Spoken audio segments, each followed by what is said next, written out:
Hello everyone, कैसे हो आप लोग। उम्मीद करते हैं ठीक ठाक ही होंगे।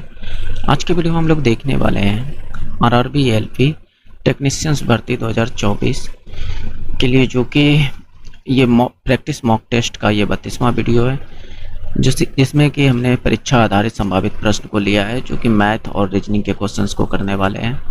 ये वीडियो जिसका मैथ और रीजनिंग में स्कोर कम आता है या नंबर कम आता है, तो ये वीडियो उसके लिए बहुत ही ज़्यादा फायदेमंद हो सकते हैं।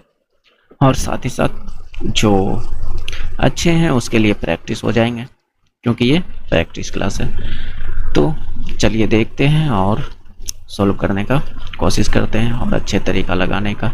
तो देखिए, पहला क्वेश्चन है, एक बल्लेबाज अपनी 5 पारियों में 50, 56, 42, 38, 78 रन बनाए। ठीक है, 6 पारियों में अपना औसत 60 तक पहुंचाने के लिए उसे जो है छठी पारी में कितना रन बनाना होगा। ठीक है, तो औसत बराबर, तो आप लोगों को एक चीज पता होनी चाहिए कि औसत बराबर क्या होता है। कुल योग अपॉन कुल संख्या, कुल संख्या, ये ना। तो बताइए, कुल योग औसत निकालनी है। औसत कितना पुराना है? 60। ठीक है, कुल योग यानी ये 50 प्लस 56 प्लस 42 प्लस 38 प्लस 78, ये कितने? 5 संख्या हो गए। तो छठा संख्या को हम x मान लेते हैं कि x होगा। छठी संख्या क्या होगी? x होगी। ठीक है, तो टोटल कुल संख्या कितना हो गया इसमें? 1 2 3 4 5 6 संख्या, तो 6 संख्या। तो बस इसको आप सॉल्व कीजिए, x जो निकलेगा वो आपका आंसर। इसके दूसरे तरीके से भी कर सकते हैं, जो कि इससे आसान भी हो सकता है, तो करेंगे। थोड़ा सा रुकिए। तो ये क्या हो गया? 6 के 36, 360, और इधर 5 5 10, 4 14, 3 17, 7 24 यानी 240, और 6 2 8, 8 16, 8 24, तो ये जाकर 264 बन गए। कितना हो गया? 264 प्लस x, तो यहाँ से x जो भी निकले वो आपका आंसर। तो 6 और 16 में यानी 15 में 6 गया 9, 96। x कितना निकल गया? 96, और ये आपका राइट आंसर है। ओके, ऑप्शन नंबर बी जो है आपका राइट आंसर है। क्या मेरी बात को समझ पा रहे हैं? समझ पा रहे होंगे। ओके, तो ये आपका राइट आंसर है। हालांकि इसका दूसरा तरीका अगर जानना चाहिएगा तो देखिए, औसत कितना बोला है? 60। औसत कितना बोला है? 60। तो छठी पारी में जो रन होगा, जो हमने x माना छठी पारी को, तो x जो होगा 60 तो होगा ही होगा। ये 60 से कितना कम? तो आपका जवाब होगा ये 60 से 10 कम। 60 से कितना कम है? 10 कम। तो माइनस यानी प्लस और 10 करेंगे। 60 पुराने के लिए इसमें और कितना चाहिए? तो आपका जवाब होगा 4 चाहिए, तो इसमें 4 ऐड करेंगे। 60 पुराने के लिए इसमें और कितना चाहिए? तो आपका जवाब होगा कि 18 चाहिए। 60 पुराने के लिए इसमें कितना और चाहिए? तो आपका जवाब होगा, मेरे उम्मीद से 22 चाहिए, यह है ना 22। हाँ, 22 चाहिए, 22 चाहिए। 60 पुराने के लिए इसमें क्या करना होगा? ये तो ऑलरेडी ज़्यादा है, तो आपका जवाब होगा कि घटा दीजिए, तो माइनस का 18। ये 5 संख्या हो गए। ये कितने संख्या? 5 संख्या। तो यहाँ से बस इसको 18 से 18 ख़त्म, क्योंकि एक प्लस में एक माइनस में, बस इन दोनों को जोड़िए। क्या हो गया? 10 4 14 और 22 36। 14 22 कितना? 36, तो इसमें 36 ऐड कर दीजिए, आपका आंसर। क्या बात को समझ रहे हैं? नहीं समझी तो पुनः समझने का कोशिश कीजिएगा, ऐसे भी औसत निकाला जा सकता है। बात समझ रहे हैं? तो चलिए नेक्स्ट क्वेश्चन को समझने का कोशिश कीजिए। मैं इसमें सभी तरह के क्वेश्चंस को लिया हूँ। यदि किसी वर्ग की भुजा 25% बढ़ा दी जाती है, तो इसका क्षेत्रफल कितना प्रतिशत बढ़ जाएगा? तो इसको कैसे किया जाए? तो सिंपल सा एक फार्मूला लगा सकते हैं कि बढ़ा हुआ क्षेत्रफल बराबर, जो आप यहाँ पर फार्मूला लगा सकते हैं, x 2x plus x square बटे 100, ये फार्मूला आप लगा सकते हैं। हालांकि दूसरे तरीके भी बताऊंगा। x क्या, जो ये 25 दिया है, तो यहाँ पर 25 दूनी 50 और यहाँ पर 25 गुना 25 लिख सकते हैं आप, स्क्वायर है तो 25 गुना 25 अपॉन 100। तो यहाँ से कटा है इतना, 4 से इसको कटाइएगा तो ये 6.25, तो ये कितना आ गया 56.25। ये डायरेक्ट आपका आंसर। देखिए मैथ रीजनिंग कोई भारी चीज़ नहीं है, अगर आपका कैलकुलेशन फास्ट है, थोड़ा आपका माइंड फ्रेश है, मतलब कि माइंड ज़्यादा सोचने की क्षमता है, तो फटाफट कर लीजिएगा, बशर्ते समझ में आनी चाहिए, है ना। तो इसका दूसरा तरीका से कैसे कर सकते हैं, चलिए उसको मैं इधर करने का कोशिश करता हूँ। जैसे यहाँ पर क्या दिया है 25%, अब 25% को पकड़िए। 25% मतलब क्या, 1/4, यानी 1/4 कहने का मतलब कि पहले जो भुजा था 4 था, यानी पहले जो नया वाला पुराना वाला वर्ग का भुजा था वह 4 था, लेकिन अब जो दूसरा बन गया, दूसरा वर्ग बन गया, क्यों दूसरा बना, क्योंकि 25% बढ़ाया, यानी 4 पर 1 बढ़ गया। अब जो भुजा होगा 5, अब जो भुजा हो जाएगा क्या हो जाएगा 5।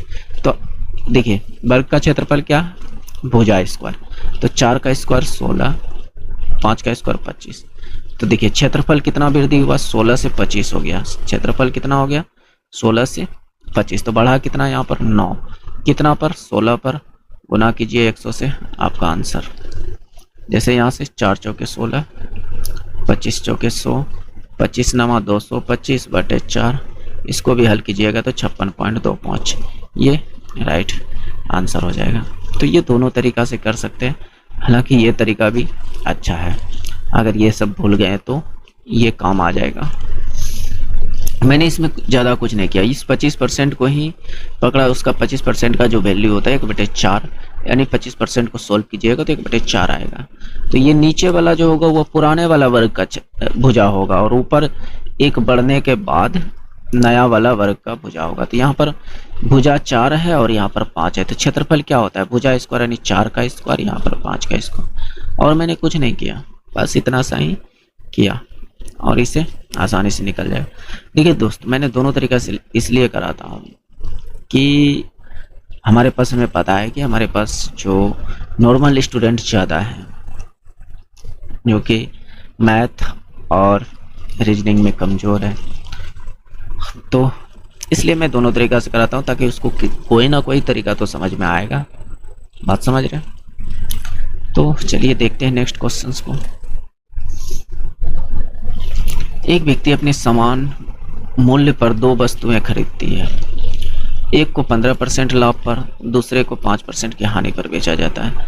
यदि दोनों के विक्रय मूल्य का अंतर 80 रुपये है, तो एक वस्तु का क्रय मूल्य कितना होगा। तो मान लीजिए उसका जो क्रय मूल्य होगा सीपी होगा 100 होगा, क्या होगा 100 में कोई वस्तु दोनों, यानी इसने क्या कहा, दोनों वस्तु समान मूल्य पर खरीदी है, तो मान लेते हैं दोनों वस्तु जो है, दोनों वस्तु का क्रय मूल्य 100 है, तो एक पर क्या कर रहे हैं 15% लाभ, तो 100 पर 15% लाभ होने का मतलब क्या 115, यही ना।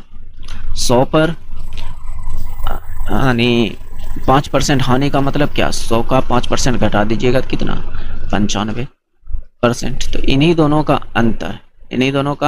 अंतर हमें दिया है 80। तो यहाँ पर परसेंटेज में अंतर देखें तो कितना है, तो आपका जवाब होगा कि 20% है, और रियल में 80 है। हमें चाहिए सीपी, क्या चाहिए क्रय मूल्य। क्या मेरी बात को समझ रहे हैं?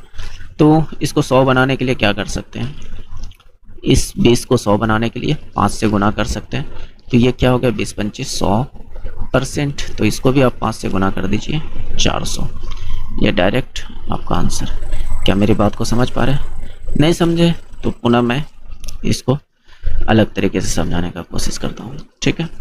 हालांकि ये तरीका अच्छा है दोस्त, समझिए। चलिए इसको दूसरे तरीके से समझाने का कोशिश करता हूँ, हो सके समझ में आ जाए। मान लीजिए कि कहने का मतलब कि वस्तु का क्रय मूल्य 100 रुपये है, वस्तु का क्रय मूल्य जो है, क्रय मूल्य यानी सीपी जो है वह x रुपए है। ठीक है, तो इस पे 15% का लाभ तो x प्लस x का 15%, तो नीचे में 100, ये कितना हो जाएगा, तो SP हो जाएगा यहाँ पर SP1, कहने का मतलब कि 115x/100। क्या मेरी बात को समझ पा रहे हैं? समझ पा रहे हैं। अब दूसरा कह रहा है कि 5% हानि, तो 5% x पर 5% हानि करवाइए, x का 5%, तो यहाँ पर क्या हो जाएगा, इसको सोल्व कीजिएगा तो SP2 जो निकलेगा आपका, यानी विक्रय मूल्य दूसरा जो हानि जहाँ पर हो रहा है, तो वहाँ पर निकलेगा 95x/100। क्या मेरी बात को समझ पा रहे हैं? समझ पा रहे हो? और इन दोनों का अंतर जो कह रहा है कि 80 है, तो यहाँ से इन दोनों का अंतर देख लीजिए, नीचे में 100 है, बात घुमा फिरा के वही पहुँच जाता है कि यहाँ पर जो अंतर है आपका 20x/100 और रियल में जो अंतर है 80 है, यानी इसमें इसको घटाइएगा तो 20x/100 आएगा। ठीक है, तो यहाँ से सोल्व कर लीजिए, देखिए 20 चौके 80, तो x बराबर कितना, 400। तो ये दोनों तरीका ठीक ठाक है, लेकिन इससे बेहतर है जो मैंने पहले जो बताया, उससे डायरेक्ट आपका इतना माथापच्ची नहीं करना पड़ेगा। एक द्विघात समीकरण के मूल्यों का योग 1 है, मूल्यों का गुणनफल -20 है, तो द्विघात समीकरण ज्ञात कीजिए। तो द्विघात समीकरण का एक फॉर्मूला आप लोगों को याद होनी चाहिए। क्या मेरी बात को समझिए, x² माइनस शून्यकों का योगफल alpha plus beta x plus शून्यकों का गुणनफल बराबर 0, ये फार्मूला होता है द्विघात समीकरण का। बात समझ रहे हैं? तो x² तो आएगा ही आएगा। अब हमें शून्यकों का योगफल क्या दिया है, देखिए यहाँ पर 1 दिया है, तो इस अल्फा प्लस बीटा के जगह पर 1 पुट करेंगे, और x तो है ही, यहाँ पर प्लस है, गुणनफल कितना दिया है, -20, गुणनफल कितना दिया है, -20, यानी अल्फा इंटू बीटा के जगह पर -20 पुट करेंगे बराबर 0। तो यहाँ से इसको सोल्व करें तो ये -x और ये प्लस माइनस माइनस, यहाँ पर क्या हो जाएगा, 20 बराबर 0। जहाँ भी ये चीज़ है वो आपका राइट आंसर तो कहाँ पर है, ऑप्शन नंबर 1 में, ऑप्शन नंबर 1 में है, तो ये आपका राइट आंसर हो जाएगा। तो नेक्स्ट देखिए, ए किसी कार्य को 8 दिनों में और बी 24 दिन में कर सकता है। वे एक साथ कार्य शुरू करता है, लेकिन कार्य पूरा होने से 4 दिन पहले ए छोड़ देता है। संपूर्ण कार्य को पूरा करने के लिए ए और बी द्वारा लिए गए दिनों की संख्या क्या होगी। इस तरह क्वेश्चन में हमें पता है कि दोस्त बहुत सारे दोस्त फंसते हैं, उसको एक अच्छा तरीका नहीं मिल पाता है कि कैसे इसको किया जाए। तो चलिए करने का कोशिश करते हैं। ठीक है, मैं थोड़ा सा पेन को और पतला कर दे रहा हूँ। चलिए, ए कह रहा है 8 दिन में और बी कह रहा है कि 24 दिन में कर रहा है। ठीक है, तो इन दोनों का एलसीएम अगर मैं निकालूं तो क्या होगा, 24। इस 24 को मैं 8 से भाग दूं तो कितना आएगा, 3। इस 24 को 24 से भाग दूं तो आएगा 1। अब ये 3 1 24 ये क्या है, क्या निकला, देखिए मैंने इन दोनों का एलसीएम निकाला तो ये काम निकला। क्या है, ये काम। और ये जो 3 1 निकला ये क्षमता निकला। क्या मेरी बात को समझ पा रहे हैं? क्षमता कहने का मतलब कि ए एक दिन में 3 काम कर रहा है, 24 में से 3 काम कर रहा है। बी एक दिन में 24 में से 1 काम कर पा रहा है, इसकी ये क्षमता है। तो आपको एक अलग सा फार्मूला याद रखना होगा कि काम बराबर क्या फार्मूला होता है, समय गुना क्षमता। समय गुना क्या होता है, क्षमता। चलिए, ये चीज़ अगर समझ गए, इस कॉन्सेप्ट को आप समझ गए, तो इस तरह के क्वेश्चन बहुत जल्दी इजी से तरीके से आप लोग से बन जाएगा। हालांकि जो मेरे पहले से वीडियो देखते आ रहे हैं उसके लिए तो ये सब क्वेश्चन इजी होगा। हो सकता है ये क्वेश्चन थोड़ा सा उसके लिए अलग हो। तो देखिए इसको कैसे सॉर्ट आउट कर सकते हैं। तो यहाँ पर क्या कहा है कि वे एक साथ कार्य शुरू करता है, तो हमें टोटल काम कितना करवाना है, 24 काम करवाना है। मेरी बात को ध्यान से समझिएगा, कितना काम करवाना है, 24 काम करवाना है। तो काम बराबर लिख देते हैं 24, अब क्या करें, दोनों जो एक साथ कार्य शुरू करते हैं, तो ए की क्षमता 3 है और बी की क्षमता 1 है, तो दोनों मिलकर अगर एक दिन काम करे तो 4 काम करेगा। कितना करेगा? 4। तो कितना दिन करेगा पता नहीं, समय यहाँ पर कितना लग रहा है, क्योंकि ये तो नहीं कहा है कि इतना दिन दोनों ने साथ किया, कितना दिन करेगा ये हमें पता नहीं, तो मान लेते हैं x दिन। तो यहाँ पर कुछ काम हुआ, यहाँ पर कुछ काम हुआ। देखिए काम बराबर क्या, समय गुना क्षमता, तो क्षमता 4, समय x मान लिया हमने, ठीक है, प्लस कुछ काम यहाँ पर हुआ है, टोटल काम नहीं हुआ है, कुछ काम हुआ है। अब कहता है लेकिन कार्य पूरा होने से 4 दिन पहले ये छोड़ देता है। इसका मतलब जो बाकी काम बचा होगा वह कौन कर रहा होगा, क्योंकि यहाँ पर ए छोड़ देता है तो बी कर रहा होगा, बाकी काम कौन कर रहा होगा, बी कर रहा होगा। और बी की क्षमता क्या है, बी की क्षमता 1 है, और इसने कितना दिन तक किया, ये जो 4 दिन पहले ए छोड़ा था, ये 4 दिन कौन किया, बी ने किया। बात समझ रहे हैं, बी की क्षमता ये 1 है, बी की ये टाइम है, तो यहाँ पर कुछ काम हो गया और यहाँ पर कुछ काम हो गया, टोटल मिलाकर 24 काम हो गया। क्या मेरी बात को समझ रहे हैं? अगर समझ रहे होंगे तो जरूर है कि आराम से बन जाएगा। तो यहाँ पर 24 बराबर क्या, 4x प्लस 4, तो यहाँ से x बराबर क्या फाइंड होगा, 4 घट जाएगा तो 5 फाइंड हो जाएगा। डायरेक्ट कितना फाइंड हो जाएगा, 5। कैसे हो जाएगा तो आप लोग समझिए थोड़ा, इतना सा तो शॉर्टकट आप कर ही सकते हो, अगर इतना शॉर्टकट नहीं समझ सकते हो तो फिर तो प्रॉब्लम है दोस्त। बात समझ रहे हैं? तो देखिए, तो यहाँ से इतना 5 निकला, तो टाइम हमसे पूछा कि ए और बी द्वारा लिए गए यानी पूरे कार्य को करने में कितना समय लिया गया, यानी कुल समय अब हमसे पूछ रहा है, कुल समय हमसे पूछ रहा है। तो एक बात बताइए, यहाँ पर ये दोनों जब एक साथ कर रहे हैं तो x का वैल्यू कितना निकला, 4, यानी यहाँ पर दोनों ने 4 दिन तक किया है, यानी x का वैल्यू 5 निकला, यानी 5 दिन किया है। और यहाँ पर b अकेला जो है 4 दिन कर रहा है, प्लस 4 दिन, तो यहाँ टोटल कितना दिन, 9 दिन। क्या मेरी बात को समझ रहे हैं? अगर समझ रहे हैं तो एक लाइक कर दीजिएगा अगर समझ में आया है, नहीं तो फिर और रुकिए और देखिए क्वेश्चन, समझिए। और क्या बोलूँगा, हालांकि हो सकता है कि कुछ के लिए ये कॉन्सेप्ट नया हो और कुछ जानते हो इस कॉन्सेप्ट को, तो उसके लिए ये क्वेश्चन ईजी होंगे। हालांकि मैंने कहा ना कि जितने भी कमज़ोर छात्र हो, ये सब तरीका जो है दोस्त, लोग सीखने में साल महीने लगा देते हैं।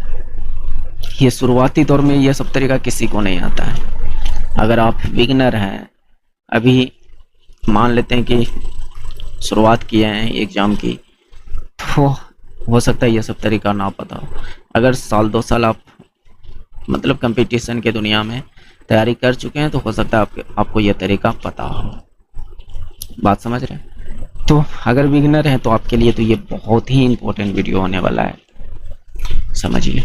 नेक्स्ट देखिए, अब ज़रूरी नहीं है कि आपको डाटा वाला ही क्वेश्चन किया जाए, कुछ इस टाइप के भी क्वेश्चंस करने चाहिए, क्योंकि देखिए दोस्त, हमने जितने भी क्वेश्चन लिया है वह सारा का सारा पूछा हुआ क्वेश्चन लिया है, रेलवे में पूछा गया क्वेश्चन है। मैं अपनी मर्जी से एक भी क्वेश्चन नहीं बनाया। बात समझ रहे हैं? तो पूछा हुआ क्वेश्चन है, और पता है कि रेलवे का एक रूल क्या है कि वह कहीं ना कहीं रिपीटेड क्वेश्चन चलाता है, भले ही वो 100% ना चलाए, लेकिन वो रिपीटेड क्वेश्चन कम से कम 20-25 क्वेश्चन आराम से वो रिपीटेड क्वेश्चन, भले हो सकता है उसका डाटा चेंज हो लेकिन टाइप उसका सेम रहता है। नहीं तो आप पिछले पेपर निकाल कर देखिए, पिछले पेपर के पिछले पेपर निकाल कर देखिए, टाइप ना मिले तो फिर कहिएगा। एक अर्ध ग्लोब एक शंकु पर स्थापित है, पर स्थापित है इसे कह सकते हैं। अधि ग्लोब शंकु की त्रिज्या r और शंकु की ऊंचाई h है, तो ठोस आकार का आयतन क्या होगा। यानी अगर इस क्वेश्चन का भाषा अगर समझ गए तो आपसे आसानी से ये क्वेश्चन बन जाएगा। चलिए देखिए कैसे, एक फिगर, मैं फिगर से समझाने का कोशिश करता हूँ। एक शंकु है, यानी इस टाइप वाला आइसक्रीम खाए हैं क्या, ये कौन वाला आइसक्रीम खाए होंगे। ये इसका कहने का मतलब, इसका भाई आयतन निकालो। कह रहा है कि इसके ऊपर एक ग्लोब आकार का अर्धगलोब है। अर्धगलोब कहने का मतलब क्या है, एगो आधा गोला है और नीचे में एक शंकु है। नीचे में क्या है, शंकु। तो बस इन दोनों का आयतन हमको निकालना है। इन दोनों का क्या करना है, अर्धगोला का आयतन और शंकु का आयतन। तो टोटल आयतन यानी ठोस का आयतन पूछ रहा है, तो टोटल वॉल्यूम हमसे पूछ रहा है। तो यहाँ पर एक क्या है, शंकु। शंकु का आयतन क्या होता है, तो आपका जवाब होनी चाहिए 1/3 पाई आर स्क्वायर एच। और गोला का आयतन पता होनी चाहिए आपको, क्या होता है 4/3 pi R cube. 4/3 pi R cube. लेकिन हमको अर्धगोला चाहिए, तो बस इसको 2 से भाग दे दीजिए। तो यहाँ से 2 से भाग दे दीजिएगा तो इसमें क्या आ जाएगा 2/3 पाई आर क्यू। क्या मेरी बात को समझ रहे हैं। तो ये अर्धगोला का आयतन है।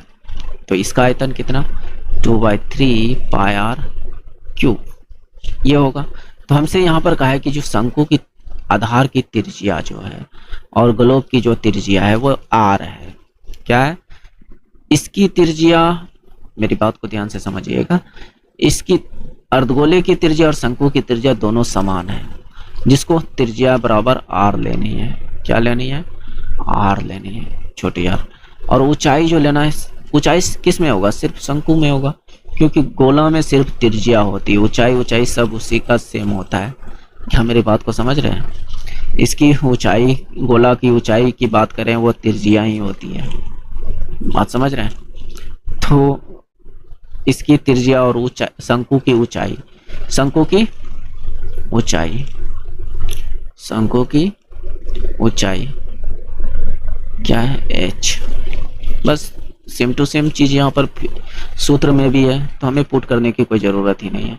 बस इसका कॉमन लीजिए, 1/3 कॉमन, क्योंकि इसमें भी 3 है, इसमें भी पाई है, इसमें आर स्क्वायर है, इसमें आर क्यूब है, तो आर स्क्वायर कॉमन आ सकता है कि नहीं। इस देखिए, इसमें आर 3 गो, इसमें आर 2 गो, तो 2 गो तो आइए जाएगा ना कॉमन। तो अंदर में क्या बचा, एच, और इसमें क्या बचा 2, और 2 गो आर निकल गया, तो कई गो आर है, 1 गो आर बचा। बस यही आपका आंसर जहाँ भी हो। तो यहाँ पर इस तरह से तो लिखा नहीं है, तो ये सीधा π/3 ऑप्शन में अगर देखूं तो नज़र आ गया कि कौन सा ऑप्शन होगा, आर स्क्वायर 2r + h। क्या इस चीज़ को हम उल्टा कैसे नहीं लिख सकता, और ऐसा ही ऑप्शन में दिया होगा यहाँ पर। तो ये आपका राइट आंसर है। क्या मेरी बात को समझ, जरूरी नहीं है कि डाटा वाला ही क्वेश्चन दे, बात समझ रहे हैं। बिना डाटा वाला भी क्वेश्चन दे सकता है, जिसको करना भी जरूरी है ना। और इस तरह देख के हो सकता है कि बहुत सारे दोस्त डर जाते हैं, इस सब में कुछ रहता नहीं है। अगर आपको फार्मूला कॉन्सेप्ट पता है तो आराम से कर लोगे आप लोग, है ना। नेक्स्ट देखिए, ये भी कुछ उसी प्रकार से प्रश्न है। मेरे करने से पहले आप भी वीडियो रोक कर करने का कोशिश करें, कॉपी कलम किताब लेकर बैठे, किताब नहीं कॉपी लेकर बैठे, कॉपी कलम, जिससे कि आप भी बैठकर सॉल्व करो और देखो कि अगर हो रहा है तो अच्छी बात है, नहीं हो रहा है तो फिर हम तो है ना। क्या बात समझ रहे हैं। तो अपने से प्रैक्टिस किया कीजिए, थोड़ा सा अपना हाथ पैर चलाया कीजिए, जो कि आपको ज़्यादा फायदा मिलेगा, बात समझ रहे हो। तो चलिए देखते हैं इसको कैसे किया जा सकता है। जमीन पर किसी बिंदु से 1 मीटर ऊंचे एक टावर है। मान लीजिए ये जमीन है, इससे किसी बिंदु पर, इस पॉइंट पर मान लेते हैं 1 मीटर लंबा टावर है, ठीक है, जो कि टावर के सिर से 60 उन्नयन कोण 60 डिग्री बनाता है, यानी यहाँ से कोई एक उन्नयन कोण 60 डिग्री बनाता है, ठीक है। कहता है उस बिंदु से, ये इस बिंदु से y मीटर दूर जाने पर, तो इधर मान लीजिए ये y मीटर दूर गया, यहाँ तक चल गया, y मीटर दूर गया, यानी यहाँ से यहाँ तक जो है y मीटर गया, दूर जाने पर 30 डिग्री का कोण बना लेता है, 30 डिग्री का कोण बनाता है, ठीक है। तो बताइए कि कौन सा संबंध, निम्नलिखित संबंधों में कौन सा एक सही है। तो बस अगर आपको कॉन्सेप्ट पता है, तरीका पता है, तो आराम से लगा लोगे, है ना। तो जैसे अगर मैं इसका नेमिंग कर दूं कि A B C D, naming कर दिया, तो देखिए ये 90 डिग्री हमेशा होता है, समकोण त्रिभुज है, फायदा मतलब कि ये आपका ट्रिगोनोमेट्री से है, तो ये समकोण त्रिभुज यहाँ पर लगेगा ही। तो यहाँ पर ये 90 डिग्री, तो इतना चीज़ तो अगर आप समझ गए तो फिर आपके लिए आसान हो सकता। अब बताइए, ये भुजा अगर हमको ज्ञात करनी हो तो कौन सी फार्मूला लगाएंगे? एक्स दिया हुआ है, कोण दिया हुआ है, और ये भुजा हमें ज्ञात करनी हो तो क्या कीजिएगा? देखिए टेन थीटा लगा सकते हैं, क्योंकि अगर कोण यहाँ मान रहे हैं तो ये लंब है आपका, ये क्या है? लंब, जिसको पी से सूचित करते हैं, है ना, पी से सूचित करते हैं। तो ये वाला लंब, तो ये क्या हो जाएगा? आधार। BC क्या हो जाएगा? आपका आधार हो जाएगा। क्या मेरी बात को समझ रहे हैं? जिसको B से सूचित करते हैं। इतना बात समझ गए? समझ गए तो आगे समझिए। तो ये दो चीज है और एक एंगल मेरे पास है। अभी मैं इस पूरे त्रिभुज को नहीं देख रहा हूँ, सिर्फ हम ABC को देख रहा हूँ। मेरी बात को समझिए, ताकि मैं आधार निकाल सकूं, BC निकाल सकूं। तो लंब बटे आधार, लंब बटे आधार क्या होता है? तो आपका जवाब होगा टेन थीटा होता है। लंब बटे आधार क्या होता है? Tan theta. आप त्रिकोणमितीय अनुपात तो पढ़े होंगे कि टोटल कितने होते हैं त्रिकोणमितीय अनुपात। तो इस तरह के क्वेश्चन भी पूछा गया कि बताइए कि टोटल त्रिकोणमितीय अनुपात कितने होते हैं, तो आपका जवाब होना चाहिए 6। साइन कोस टेन, ये कोसेक सेक कोट, ये सब पढ़े हैं ना, तो यही छोबोग होता है त्रिकोणमितीय अनुपात। तो ये तो लंब आपका क्या है? x है। आधार निकालनी है, नहीं पता तो लिख दीजिए BC, कोई दिक्कत नहीं है। 10 के जगह पर, यहाँ थीटा के जगह पर क्या पुट करेंगे? 60 डिग्री। तो डायरेक्ट आप पुट कीजिए 10, 60 का मान कितना? √3। तो ये BC बराबर कितना आ गया? तो आपका जवाब होगा, ये BC बराबर आ गया x बटे √3। अगर आप सोल्व कर पा रहे हैं डायरेक्ट तो समझिए। तो यहाँ से BC निकल गया। अब मैं टोटल ABD पर लगाऊंगा, ABD पर, और ये 30 डिग्री के रिस्पेक्ट में, ये जो था 60 डिग्री के रिस्पेक्ट में था, ठीक है। अब मैं 30 डिग्री के रिस्पेक्ट में लगाऊंगा, तो इसके हिसाब से भी लंब यही है, इसके हिसाब से भी लंब यही x ही है, और इसके हिसाब से आधार क्या है? BC प्लस ये BC plus y, BC plus y। तो BC का मान कितना? x। ऐसे अगर नहीं समझ पा रहे हैं तो मैं यहाँ पर लिख देता हूँ एक लाइन, BC प्लस ये वाली y, y भी तो दूरी ही तो है, यहाँ से यहाँ तक दूरी ही तो है, BC प्लस y बराबर, यहाँ पर आपको 10 थीटा है तो 10 यहाँ पर 60 लगाए, तो यहाँ पर क्या लगाएंगे? 30 डिग्री। तो यहाँ पर 10 30 डिग्री लगा सकते हैं। अगर यहाँ भी आप 60 भर सकते हैं, कोई दिक्कत नहीं, इतना सा आप समझ सकते हो। अब आप उतने बच्चे नहीं रहे हैं कि जो कि ये छोटी छोटी बातें बतानी पड़ेगी, बात समझ रहे हैं, तो थोड़ा सा समझने का कोशिश कीजिए। और क्या, 1 मिनट, चलिए देखिए। तो इतना चीज अगर समझ गए तो मैं थोड़ा सा ऊपर करता हूँ, समझिएगा। देखिए x BC कितना है? निकला है x बटे √3 प्लस का y। 10 30 डिग्री का मान कितना होता है? तो आपका जवाब होगा 1/√3। तो इसको सीधा उधा कीजिएगा तो क्या हो जाएगा? x √3 बराबर x बटे √3 प्लस का y। क्या आप इसे तिराकोनी गुना नहीं कर सकते हैं? कर सकते हैं। तो बट ऐसा ऑप्शन में तो कहीं है नहीं, तो क्या करें? तो सिंपल सा आप लॉजिक लगाइए, पूरे इक्वेशन को √3 से गुना कर दीजिए। किससे? √3 से गुना कर दीजिए। यहाँ √3 से गुना होगा तो ये क्या होगा? 3x। यहाँ √3 से गुना होगा तो ये क्या हो जाएगा? x। और यहाँ √3 से गुना हो जाएगा तो ये क्या हो जाएगा? √3y। क्या मेरी बात को समझ रहे हैं? तो समझ रहे होंगे। तो ये 3x में एगो x इधर आके घट जाएगा तो क्या होगा? 2x बराबर √3y। और ऐसा ऑप्शन में आपका मिलेगा, और यही आपका राइट आंसर है। कहाँ है? 2x बराबर √3y। ये ऑप्शन नंबर जो आपका बी दिख रहा है, ठीक है। तो ये आपका राइट आंसर हो जाएगा। कुछ नहीं है, बस सॉल्व करने के लिए आना चाहिए, तरीका समझ में आनी चाहिए, है कुछ नहीं इसमें।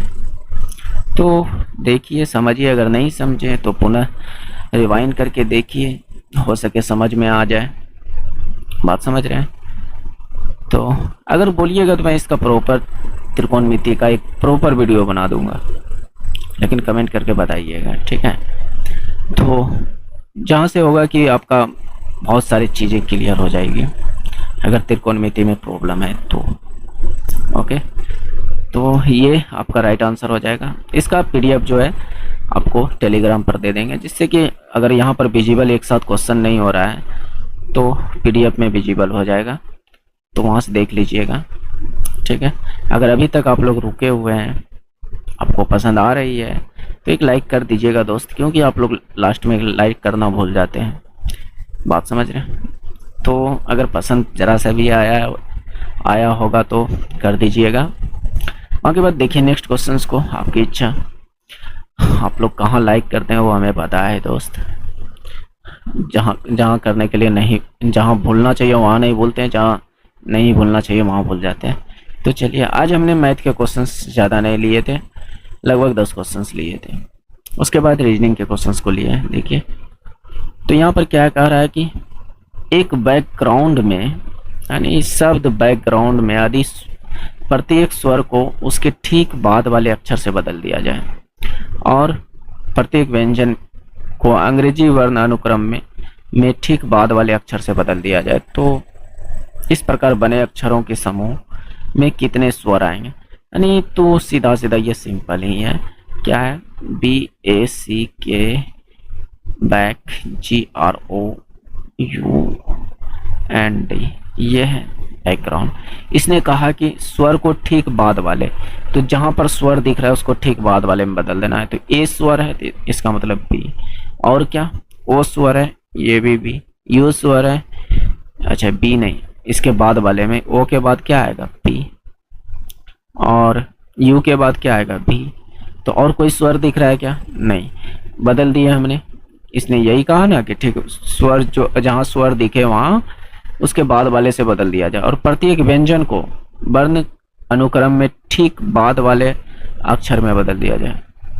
ये तो दोनों एक के बाद बोल रहा है, तो ठीक है, तो सिंपल सी बात है, सबको एक के बाद बोल रहा है, तो फिर यहाँ पर इसको लिखना क्या था, जरूरी लिखना था जरूरी। डी के बाद सी, सी के बाद डी, के बाद एल, जी के बाद एच, आर के बाद एस, एन के बाद ओ, डी के बाद ई, यही ना।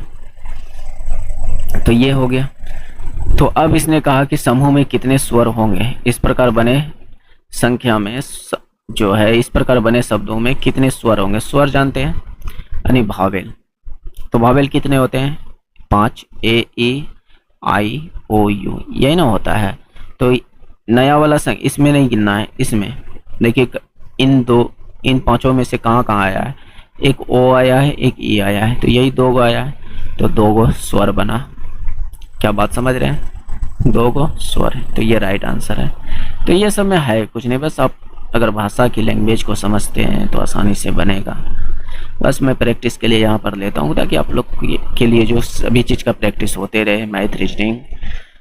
इसके बाद जो आप बोलिएगा, जैसे इसको कुछ दिन तक चलने देते हैं, इस सीरीज को, लगभग ये 32वां वीडियो है, लगभग इसको मेरे उम्मीद से 40 या 50 वीडियो तक चलने देते हैं। उसके बाद जो है कि जेई का पेपर करा देंगे, क्योंकि कुछ लोगों ने कमेंट किया कि और इसे कुछ दिन तक चलने दीजिए।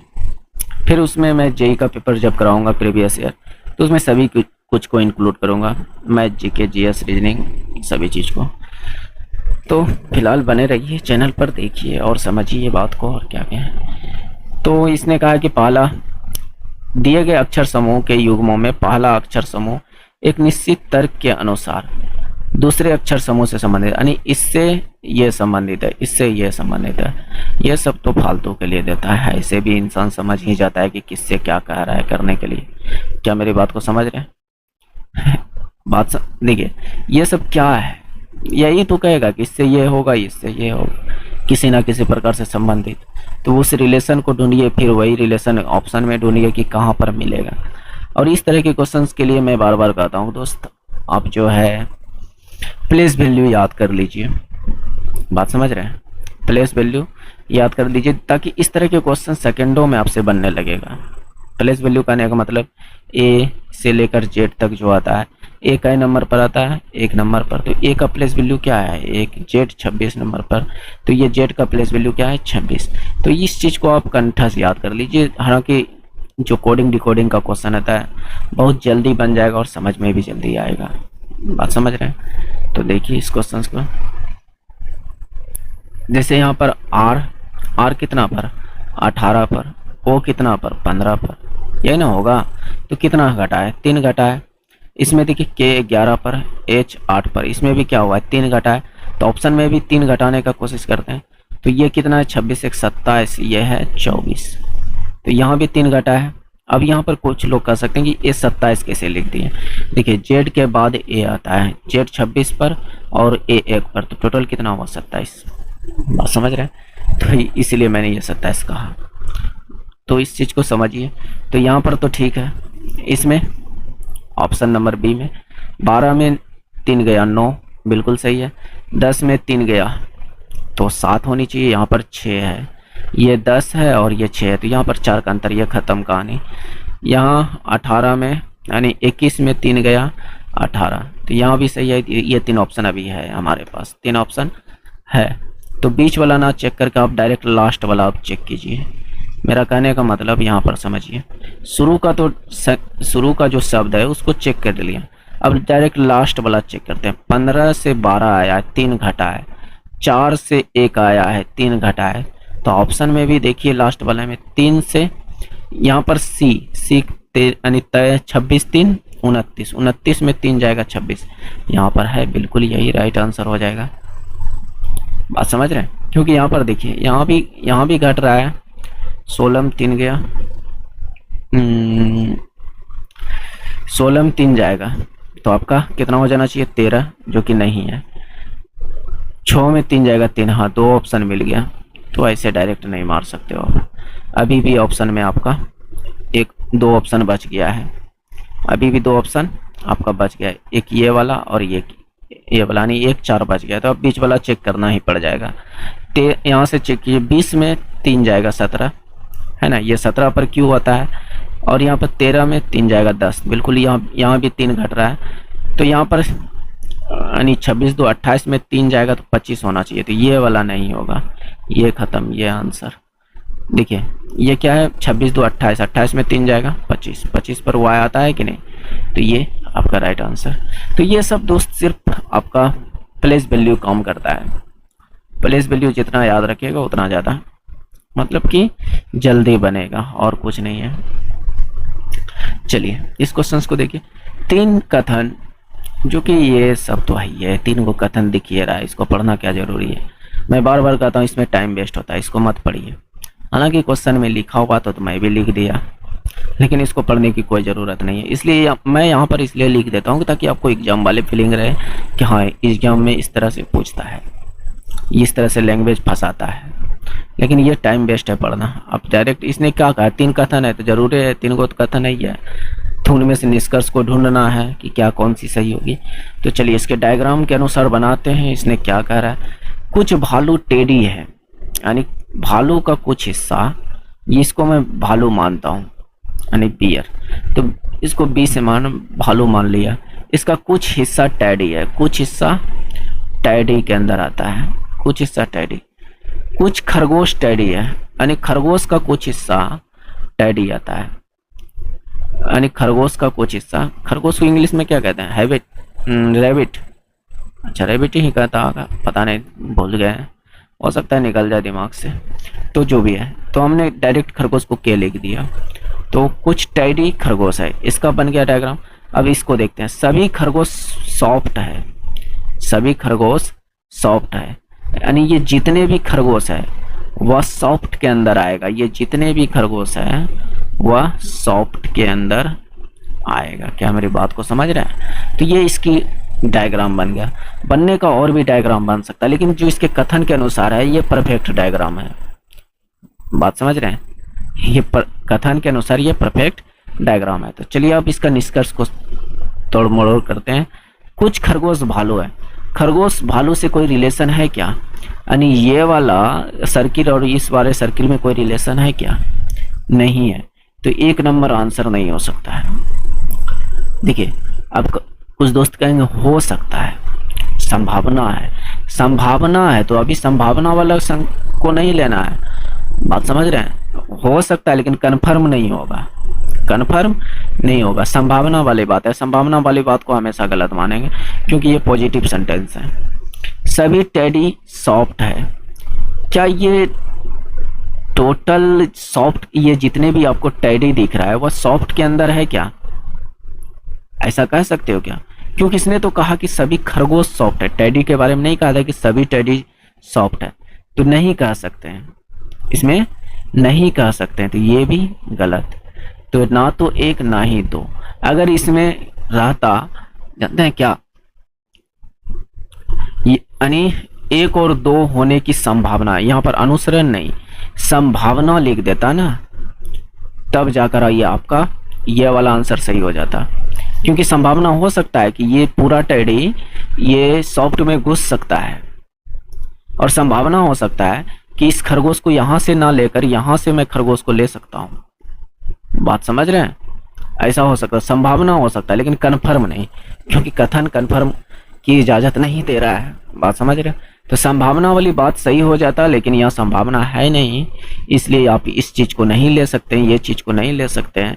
तो ये दोनों निष्कर्ष गलत है, इसका राइट आंसर, ठीक है। इसमें देखिए क्या करें, यदि फ्लैग स्टोन शब्द से प्रत्येक अक्षर को वर्ण अनुक्रम में व्यवस्थित किया जाए तो कितने अक्षरों की स्थिति वो परिवर्तित रहेगा। तो यहाँ पर देखिए क्या है, फ्लैग स्टोन यह है, इसको बोल रहा है कि वर्ण के अनुक्रम में, वर्ण अनुक्रम क्या, ए से लेकर बी तक जो होता है वो क्या है, वर्ण है, उसके अनुक्रम, अनुक्रम करने का मतलब ए के बाद क्या आएगा, बी आएगा, बी के बाद क्या आएगा, सी आएगा। तो इसको बोल रहा है वर्ण अनुक्रम, इसके हिसाब से सजाना। तो सबसे पहले इस लेटर में क्या आएगा, ए आएगा, क्या आएगा, ए, तो ए को पहले लिखिए। उसके बाद क्या आ सकता है, इन्हीं लेटर में से F G H A B C D E, E आ जाएगा, क्या आ जाएगा, ई, ई के बाद क्या आएगा, एफ आएगा, एफ के बाद जी आएगा, जी के बाद, जी क्योंकि है इसलिए मैंने यहाँ पर लिया, जी, जी के बाद एच आना चाहिए, एच के बाद आई, आई के बाद जे, जे के बाद के के बाद एल, तो के नहीं है तो एल डायरेक्ट है, तो एल आएगा, एल के बाद एम आनी चाहिए, एम नहीं है, तो उसके बाद क्या है, एन है, एन है, एन के बाद ओ, ओ है, ओ के बाद क्या आएगा, पी, पी तो है नहीं, तो एस आएगा, एस के बाद टी। तो बताइए कितने अक्षर ऐसे हैं जिसकी स्थिति परिवर्तित नहीं हुआ, कि जैसे पहले एफ था तो यहाँ भी एफ हो जाना चाहिए था, लेकिन ऐसा नहीं है, इसकी परिवर्तित हो गई, इसकी क्या हो गई, परिवर्तित। तो यहाँ पर ओ ऐसा एक बंदा दिख रहा है जो कि पहले भी यही था और अभी भी यही है, तो एक के गो ऐसा है। बात समझ रहे हैं? तो ये राइट आंसर हो जाएगा। तो वर्ण अनुक्रम सजाने का मतलब यही है कि अल्फाबेट का जो सीरीज होता है उसके अनुसार चलाना है। बात समझ रहे हैं? क्योंकि ए के बाद बी आता, लेकिन इसमें बी नहीं है इसलिए मैंने बी नहीं लिखा। उसके बाद सी आता, सी भी नहीं है तो सी नहीं लिखा। तो उसके बाद उस हिसाब से चलते गए। तो उम्मीद करते हैं कि इस बात को समझ पा रहे होंगे। इसमें देखिए और बहुत सारे अच्छे क्वेश्चंस लिए हैं, ठीक है। तो प्रैक्टिस क्लास है दोस्त, इसमें सभी तरह के क्वेश्चंस मिलेंगे, इजी, मॉडरेट, हाई, सभी तरह के क्वेश्चंस मिलेंगे। तो उसके लिए आप घबराइए मत, हो सकता है किसी वीडियो में इजी हो जाए, किसी वीडियो में बहुत हार्ड मिले और किसी वीडियो में मॉडरेट मिले। तो प्रैक्टिस क्या इजी क्वेश्चंस का कीजिएगा या हार्ड क्वेश्चन का? नहीं, सभी तरह के क्वेश्चंस का प्रैक्टिस किया जाता है।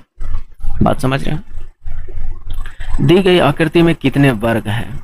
तो इस तरह का वर्ग गिनने वाला तो आता है, तो ये तो इजी है, आप लोग आराम से गिन लें। जैसे मैं एक ये वाला बीच वाले फिगर का बात करूं तो इसमें क्या इस तरह से बना हुआ है ना? तो इसमें कितने वर्ग हैं? तो आपका जवाब होगा 1 2 3 4, एक ये पूरे 5 तो है। तो सेम टू सेम अगर बीच वाला निकाल दें, ई वाला लकीर को निकाल दें, तो फिर इसी तरह से कोई फिगर दिखेगा। तो उसमें भी कितना 5 8 होना, 5 5 10। तो ये इसमें टोटल कितने वर्ग हैं? 10 तो। क्या मेरी बात को समझ रहे होंगे? Okay, next. देखिए इस तरह के क्वेश्चंस में प्रॉब्लम आती है। कुछ दोस्त करेंगे क्या, इसको बांट पहले गिन लेंगे कै गो, 1 2 3 4 5 6 7 8 9 10 इस तरह से गिनेंगे, फिर जितना भी आएगा तो उसको बराबर में बांटने का कोशिश करें। लेकिन मैं कहूँगा एक बार जरा दोस्त सोचिए, थोड़ा सा समझने का कोशिश कीजिए कि बिना उस तरह किए भी आंसर आ सकता है। अगर वैसा नहीं आए तो फिर वैसा कीजिए, क्या दिक्कत है। लेकिन अगर ऐसे ही आ जाए तो फिर सही बात है, जल्दी आ जाएगा। बात समझ रहे हैं। देखिए कैसे, अब सबसे बड़ा डाटा को पकड़िए। इसमें सबसे बड़ा एक जगह जो थौका वाला डाटा है उसको पकड़िए। थौका वाला समझते हैं, जगह एक जगह बहुत सारा अक्षर हो, तो यहाँ पर हमें बहुत सारा अक्षर दिख रहा है। क्या बात को समझ रहे हैं यहाँ पर। तो यहीं से अब इस सब को फिल करेंगे। कैसे, देखिए यहाँ पर क्या है एल, यहाँ पर क्या है एल, एल के बाद क्या आया है एम, तो यहाँ पर एम पुट होगा। एम के बाद क्या है टी, तो यहाँ पर टी पुट करेंगे। अब इसके आगे की हिसाब किताब तो नहीं पता, इसके आगे क्या है नहीं पता। चलिए इसके आगे क्या है नहीं पता, तो इतना दूर तक में छोड़ते हैं, ई तो खाली छोड़ते हैं, ठीक है। अब यहाँ पर देखिए टी, यहाँ टी के बाद भी क्या आएगा नहीं पता अभी तक। लेकिन पी के पहले, यहाँ पी के पहले क्या है के है, क्या यहाँ पर हम के पुट कर सकते हैं, तो आपका जवाब होगा कि हाँ बिल्कुल कर सकते हैं, के पुट कर सकते हैं। के पहले क्या है नहीं पता। यहाँ एल के पहले क्या है पी है, यहाँ से ही पकड़ लीजिए, एल के पहले क्या है पी है, तो यहाँ पी पुट कीजिए। पी के पहले क्या है के है, तो के पुट कीजिए। क्या इतनी सी चीजें भर गई, क्या मेरी बात को समझ रहे हैं। क्या इतना सा तो भर गया आराम से। अब रहा यहाँ पे खाली, यहाँ पे खाली, यहाँ पे खाली, यहाँ पे खाली, यानी 4 स्थान। तो पहले केपी आना चाहिए, तो केपी इसमें है, यहाँ एलपी है, ये खत्म कहानी, यहाँ केएल है, ये खत्म कहानी। बात समझ रहे हैं। अब मेरी बात को समझिए। अब यहाँ पर एक में लास्ट में, चलिए यहाँ से पकड़ते हैं। यहाँ पर 1 2 3 चौथा पर के आना चाहिए, चौथा पर के 1 2 3 4 के है, 1 2 3 4, यहाँ भी के है, यहाँ भी के है, तो इस हिसाब से नहीं बना सकते हैं। तो यहाँ पर देखिए ये कहाँ पर, ये 4 5 6 7वां पर टी आना चाहिए, 7वां पर टी, 1 2 3 4 5 6 7वां पर टी, इसमें भी। तो इस हिसाब से नहीं पकड़ सकता। अब थोड़ा सा अंदाजा लगा लीजिएगा ऑप्शन से ही। कैसे, मैं यहाँ पर भी टी पुट कर दूं, यहाँ पर भी टी पुट कर दूं, यहाँ पर भी टी पुट कर दूं, यहाँ पर भी टी पुट कर। देखिए हर जगह डबल टी दिख रहा है, अगर गौर से देख पा रहे हैं तो हर जगह, चलिए पेन चेंज करके बताता हूँ, हर जगह डबल टी दिख रहा है, हर जगह डबल टी दिख रहा है, हर जगह डबल टी दिख रहा है। तो लास्ट में क्या आना चाहिए टी, लास्ट में क्या आना चाहिए टी, तो ऑप्शन एक ही में है ऐसा ऑप्शन। बात समझ रहे हैं। अगर आप यहाँ पर चाह रहे हैं कि एम पुट कर दें, एम तो ऑलरेडी यहाँ टी के पहले एम पुट हो रहा है, टी के पहले एम पुट हो रहा है, टी के पहले एम पुट रहा है, तो लास्ट में कैसे हम टी के बाद के बारे में तो नहीं ना बता सकते, पहले के बारे में बता सकते थे। तो इसलिए यहाँ पर बाकी बात आप पुट करके देखिए, इसी जगह 3 गो टी खाली था, यानी लास्ट में 3 गो टी, यहाँ से टी, यहाँ से टी और एगो यहाँ से टी। बात समझ रहे। तो ऐसे पकड़िएगा तो जल्दी बनेगा। एक बात मान लीजिए, यहाँ भले ही थोड़ा सा आपको अलग लग रहा होगा, लेकिन अगर इस तरह से कीजिएगा तो आपका जल्दी बनेगा। और एग्जाम में आपको पता है कि जल्दी बनाना ही बहादुरी है, ना कि तरीके से। आप जैसे भी आंसर लाओ लेकिन जल्दी लाओ। बात समझ रहे। चलिए इस क्वेश्चंस को बनाइए। ये क्वेश्चंस भी अच्छा है। क्या लिखा है, पेन को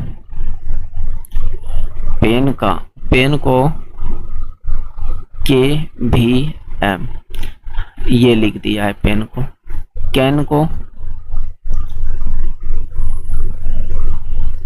एक्स जेड एम। यहाँ पर आपका कोडिंग डिकोडिंग काम नहीं करेगा, निश्चित रूप से कोडिंग डिकोडिंग काम नहीं करेगा। और हमसे पूछा है गन के बारे में, GUN।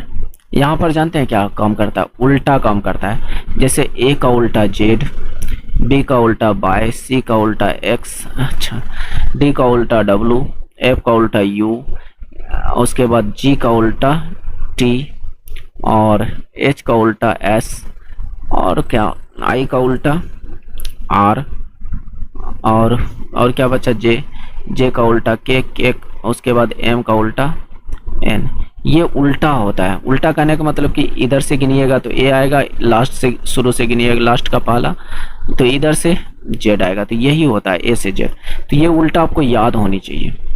याद नहीं है तो ट्रिक उरिक लगा के याद रखिए। हमको ट्रिक से याद है इसलिए मैं लिख दिया डायरेक्ट। बात समझ रहे हैं? तो यहाँ पर देखिए क्या पी का उल्टा क्या है, के।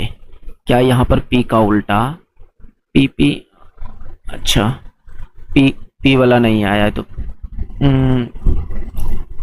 पी का उल्टा के।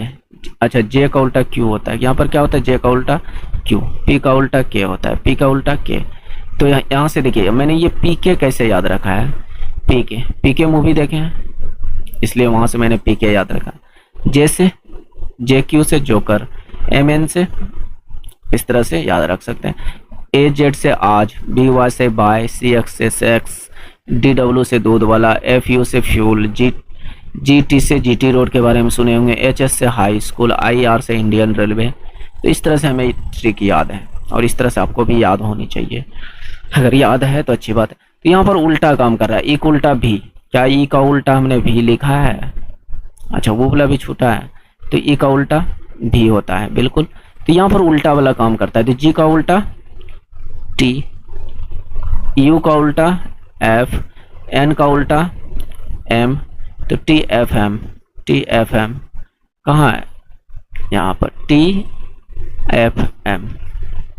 क्या बात समझ में आया? अगर समझ में आए तो अच्छी बात है, नहीं तो फिर पुनः समझने का कोशिश कीजिएगा। ठीक है।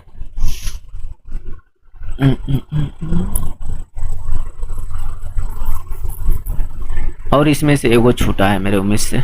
देखिए एल का उल्टा ओ, एल का उल्टा ओ, भी का उल्टा ई। चलिए मैं इसको यहाँ पर टोटल क्लियर ही कर देता हूँ कि कैसे हमने ये चीज़ लिखा। आप लोग अगर जो नहीं जानते हैं उसको समझिएगा, ठीक है, और जो जानते हैं तो अच्छी बात है। ए का उल्टा जेड, ए जैसे मतलब कहा कि आज, क्या कहा? आज, ठीक है। बी वाई से बाय, नहीं बोलते आज बाय। सी एक्स से सेक्स, ये वर्ड तो याद रह सकता है ना, तो सेक्स। डी, सी के बाद क्या? डी, डी से दूध वाला, डी से डब्लू, डी से दूध और डब्लू से वाला, दूध वाला। डी के बाद ई, ई का उल्टा भी।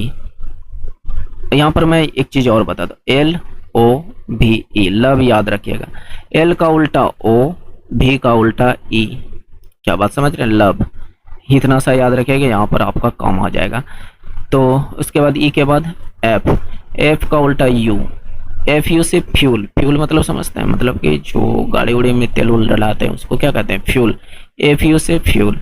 एफ के बाद जी से जीटी रोड, जीटी रोड के बारे में सुने होंगे। एच, एच से मतलब एच एस हाई स्कूल, क्या है? High school. लिख लीजिएगा कहीं कॉपी में जैसे मैं बोलते जा रहा हूँ, हाई स्कूल। आई के बाद, एच के बाद आई, आई से इंडियन रेलवे, आई से इंडियन, आर से रेलवे, ठीक है। उसके बाद जे से जोकर, जे का उल्टा क्यू, जे का उल्टा क्यू। ताश में जोकर देखे हैं ना, जो जोकर होता है, जोकर। जे के बाद क्या? के से उल्टा पी। या तो इसको पी के याद रखिए, या तो कर्पूरी ठाकुर याद रख सकते हैं, या पी के याद रख लीजिए। और को कुछ बचा क्या?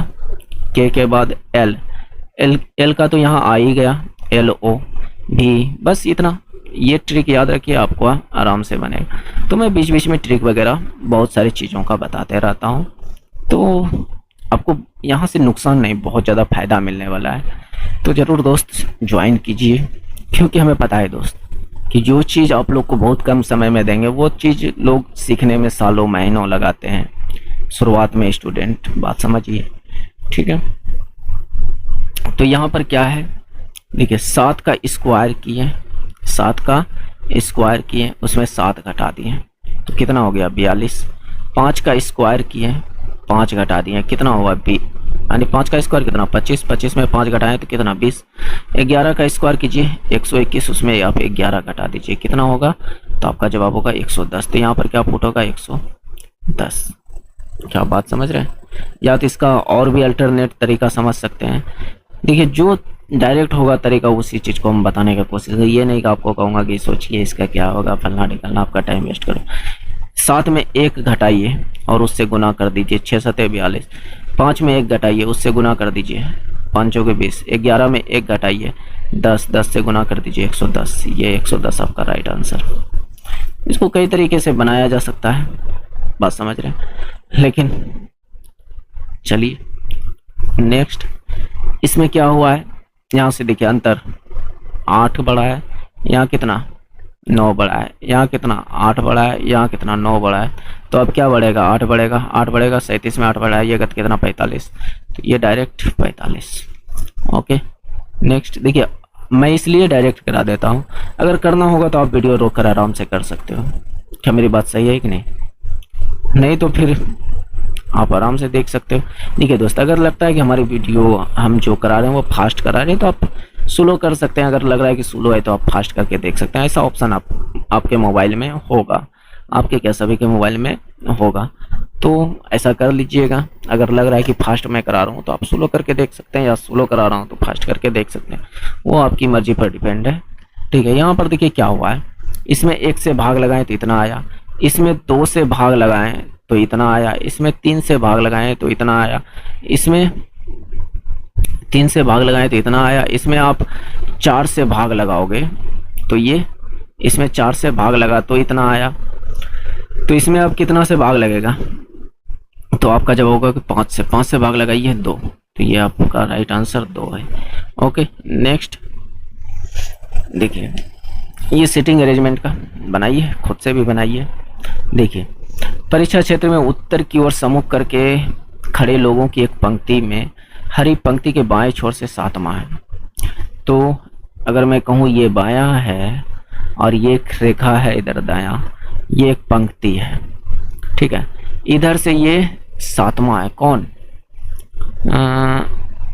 उत्तर की ओर मुंह करके खड़े लोगों की एक पंक्ति में हरी कहाँ है? 7वां पर, ठीक है, 7वें स्थान पर है। और उसके और पंक्ति के ठीक मध्य खड़े व्यक्ति के बीच 3 व्यक्ति हैं, यानी इसके और बीच में जो खड़ा है, तो इसका देखिए 2 तरह से आंसर आ सकता है।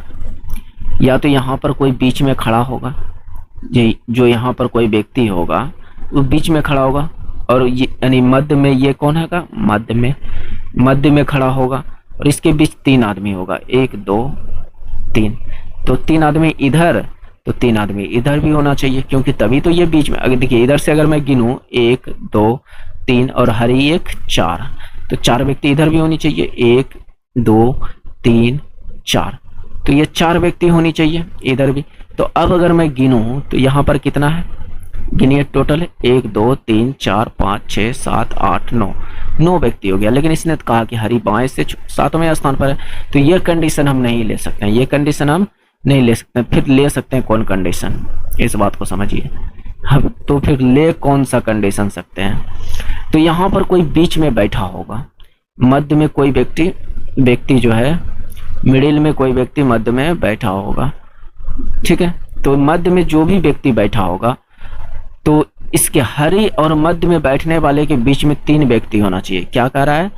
3 व्यक्ति होनी चाहिए, यानी 1 2 3 व्यक्ति होनी चाहिए, ठीक है। क्या मेरी बात को समझ रहे हैं? इसका मतलब इधर कितना हुआ, इस बीच वाले को छोड़कर इधर कितना है? 1 2 3, और ये 7वां पर है 4। इसका मतलब इधर कितना, टोटल 10।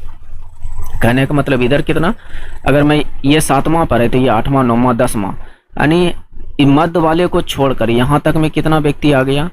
तो आपका जवाब होगा 10 व्यक्ति। तो इधर भी तो 10 व्यक्ति होगा, तभी तो ये बीच में होगा ना। क्या मेरी बात को समझ रहे हैं? तो इधर से भी 10 व्यक्ति होगा, तभी तो ये बीच में है ये मध्य वाला व्यक्ति। क्या मेरी बात को समझ रहे हैं? तो 10 इधर से तो टोटल कितना 20, और बीचवा में वो बैठल है तो 1 21। तो ये टोटल इसमें कितने व्यक्ति हैं? 21 व्यक्ति। बात समझ रहे हैं? तो इसमें हालांकि ऐसे वाला आंसर हो सकता है, लेकिन अगर ऑप्शन में ऐसा ऑप्शन है ही नहीं, ना ही ऐसा कंडीशन बैठ सकता है। बात समझ रहे हैं? तो नेक्स्ट देखिए, एक निश्चित कोड भाषा में ट्रैम्प को ये लिखा जाता है और इसको ये लिखा जाता है, तो इसको क्या लिखेंगे? तो मैं कई बार कह रहा हूँ कि दोस्त प्लेस वैल्यू याद कीजिए, जल्दी बनेगा। और मेरे उम्मीद से कुछ लोग बना भी लिए होंगे। यहाँ पर क्या है? टी से भी गया है, यानी 20 से 2 बढ़ा है, 20 से 22 हुआ है, 2 बढ़ा है, 2 से 4 हुआ है, इसका मतलब यहाँ भी 2 बढ़ा है, तो यहाँ से भी 2 बढ़ेगा। ए से 2 बढ़ेगा तो कितना? ए कितना? 1 पर, इसमें 2 बढ़ाएगा 3, 3 पर क्या आएगा दोस्त? सी आएगा। क्या आएगा? सी 3 पर आएगा, तो सी से स्टार्ट होनी चाहिए। तो ये ऑप्शन नहीं है, ये ऑप्शन नहीं है, 2 ऑप्शन बचा और लास्ट में दोनों में जी है। तो कौन सा चेक करूँ? ये वाला चेक कर लेता हूँ। ये पीछे से या तो शुरू से दूसरा सेकंड चेक कर लेता हूँ। तो यहाँ पर मैं सेकंड 18 से 15 हुआ है, यानी 3 घटा है, 12 से 9 हुआ है, 3 घटा है, तो इसमें 13 में 3 घटाइए, क्या होगा? 10, और 10 पर क्या आता है? जे आता है, तो सी जे से शुरू होना चाहिए। एक ही ऑप्शन है क्या यार? सी जे से शुरू हो रहा है, एक ही ऑप्शन है, ये ऑप्शन नंबर बी राइट, क्योंकि ये गलत। क्या मेरी बात को समझ रहे हैं? तो ये परफेक्ट है आंसर। नेक्स्ट देखिए,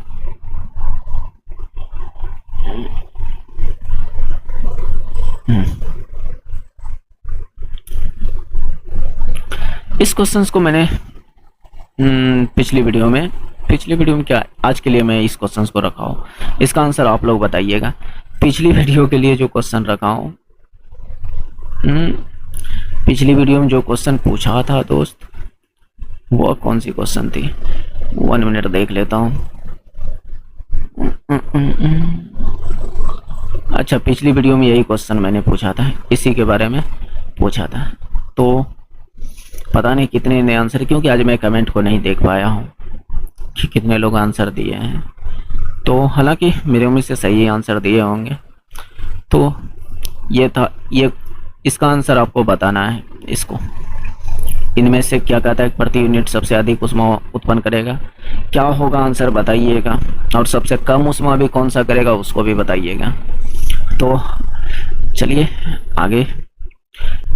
हाँ, और आप लोग पीडीएफ के बारे में पूछ रहे थे, तो पीडीएफ आपको टेलीग्राम पर मिल जाएगा, जिसमें कि मैंने टोटल 30 वीडियो का पीडीएफ डाल दिया है। 30 वीडियो का पीडीएफ, यानी 30 पीडीएफ आपको मिलेगा। 30 दूनी 60 पीडीएफ। एक सिंपल पीडीएफ मिलेगा जिसमें सोल्व किया हुआ नहीं रहेगा, एक सोल्व किया हुआ पीडीएफ मिलेगा, जिसमें 30 दूनी 60 पीडीएफ आपको मिल जाएगा। तो मैं वहाँ पर डाल दिया हूँ, आप लोग जाकर देख लीजिएगा। अगर आप पीडीएफ से बनाना चाहते हैं पिछले, तो बना लीजिएगा, अन्यथा अगर यहाँ से मान लीजिए क्यूआर आप कर सर्च करके नहीं पहुँच पा रहे हैं, तो मैं लिंक डिस्क्रिप्शन में डाल दूंगा, वहाँ से ज्वाइन हो जाइएगा। बाकी बात क्या बोलूँ। तो अभी तक अगर आप लोग का अकाउंट पे जू नहीं रहेगा है, तो फिर से रखवाइए और ये लाइक वाला बटन ठोकिए, और सब्सक्राइब कर लिए हैं तो कर लीजिए, अच्छी बात है। नहीं किए हैं तो इसका मतलब कर लीजिए, और बेल आइकन को दबा लीजिए, जिससे आने वाली सभी वीडियो आप तक मिल सके, है ना। यही एक तो लास्ट का डायलॉग होता है जो मैंने भी अभी मारा है ना। तो हालांकि इसको मजाक में मत लीजिएगा, क्योंकि बाद में हम मिलने वाले हैं नहीं। अगर आप इग्नोर कर जाइएगा कि दौड़ बाद में कर लेंगे, तो फिर हम लास्ट बाद में नहीं मिल पाएंगे। बात समझ रहे हैं? और बात का काम बाद होता है। तो सब्सक्राइब कर लीजिए। देखिए, यहाँ पर आपको नुकसान नहीं होने वाला है, ये नहीं लगेगा कि हम टाइम वेस्ट कर रहे हैं, क्योंकि हम डायरेक्ट पॉइंट वाली बात करते हैं। जो भी डायरेक्ट आंसर होता है, जो भी तरीका होता है, उस पर हम डायरेक्ट बात करते हैं, ना कि आपको घुमाते फिराते हैं फलना ढिकलना। तो और अगर आप चाहते हैं कि हमारे हौसले बने रहे और भी मैं आप लोगों के लिए अच्छे अच्छे वीडियो प्रोवाइड कराते रहूं, तो प्लीज़ अपने सखा सहेली, जो भी मित्र वगैरह, भाई बंधु जो भी है, उसके पास शेयर कर दीजिए, जिससे कि आने वाली वीडियो तो सब्सक्राइब करने से मिलेंगे, है ना, लेकिन हमारे हौसले बढ़ेंगे शेयर करने से, लाइक करने से। हमें भी मोटिवेशन मिलता है। चलिए, जो मैं कर रहा हूँ उसको कहीं ना कहीं फ़ायदा हो रहा है, और हमें भी आप सपोर्ट कर रहे हैं, थोड़ा अच्छा लगता है। बात समझ रहे हैं? बाकी बात मिलते हैं नेक्स्ट वीडियो में। जय हिंद, जय भारत, थैंक्स फॉर वॉचिंग।